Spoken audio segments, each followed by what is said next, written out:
Hello, everybody, and welcome to an exciting little bit of news that we have for Darkest Dungeon 2.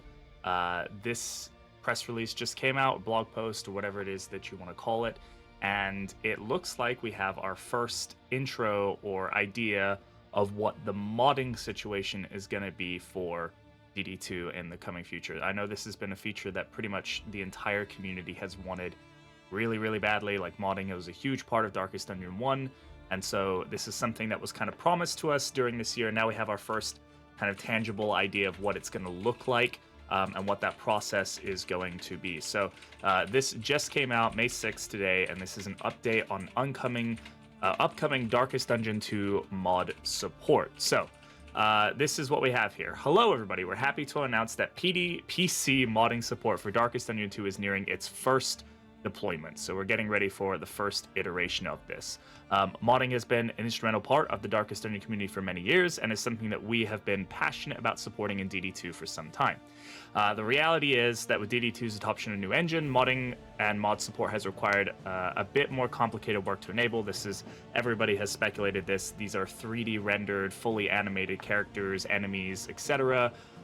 The world is much more, graphically demanding. Is using a different engine. It's not just basically text files for everything, and kind of 2D sprites. Everything is a lot more in depth. But they continue to go on to say that their plan is to therefore release mod support in incremental stages, with each update building upon the last. Basically getting access to some modding capabilities. Their belief is that having access to some things is better than waiting a long time to get a fully finished modding experience. And this also allows them to collect feedback during the process, see what's working, what's not working, etc., which personally I think is a really good way of doing this to make sure that the final result is something that the community is very happy about. And this also just kind of gets people able to get their feet in the water now, kind of get used to the systems, and then kind of build the community of mods as we go along. So this is the main stuff that we have here. With that in mind, we're hoping to release our first PC modding update sometime before the end of June. And we'll let you know if this timeline changes. So, of course, this is subject to change. It could push later. There's a lot on the plate right now for Red Hook, but this is good. We have a date, and it's pretty soon. Like, it's May, so in the next couple weeks, right? This first update will tackle the initial mod loading, overriding logic, and Steam Workshop integration. I'm not a modder, so I'm assuming some people kind of have a better understanding of what all this is.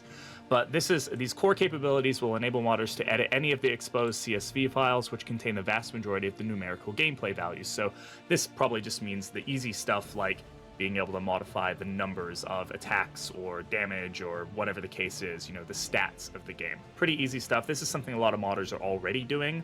This will probably just make it a little easier to do so. And then structure those changes as Steam Workshop packages. So essentially what that means is that this allows modders to create a package that you can then download from the Steam Workshop, and it does the mod for you. It installs it, it modifies the files, it does all this, that, and everything else. So that way you don't have to worry about kind of the current situation where you have to download things and manually edit folders and things like that, which can get messy and can cause a lot of issues. This allows you to have backups, a bit more easy to kind of remove mods if you want to, etc.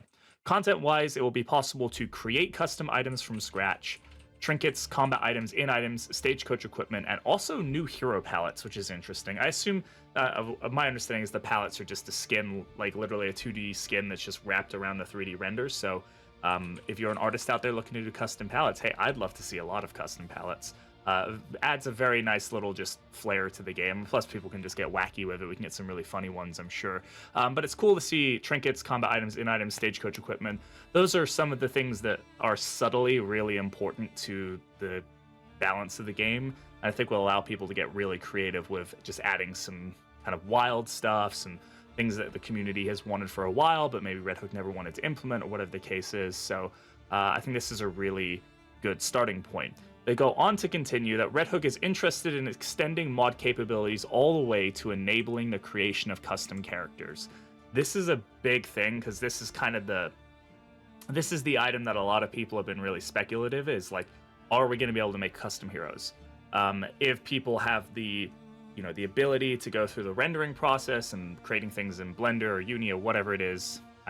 Like I said, I'm not a technical person. I don't understand all that mumbo jumbo. But that has been kind of a concern from the modding community. Is it going to be possible if people are looking to do the work? And it sounds to me like the end goal is that it will eventually get to that point. Assuming that people want to do the work and are willing to put in the effort, and I'm sure there will be people who are, it sounds to me like we will probably get to that point where custom characters are available to us. People can make full classes with their own abilities, with their own trinkets, with their own stagecoach. I mean, anything really at the end of the day. And we plan to work closely with our modding community to develop the necessary tools. And I know that this is something that Red Hook has done. I think they recently invited like some modders to kind of talk with them and kind of help them with this process and all that fun stuff. So I know that there are people who are active in the modding community who are working with Red Hook to kind of say, hey, this is what we've already, figured out. And this is how we've already made some tools that can help people do this stuff. Here's how, you can make it easier for us, the modders, etc.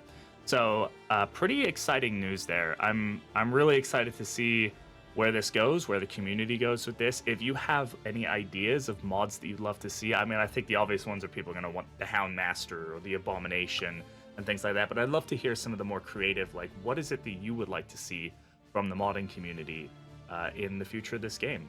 And yes, that's going to go ahead and cover that little bit of news. I appreciate y'all watching. I'll catch you all in the next one.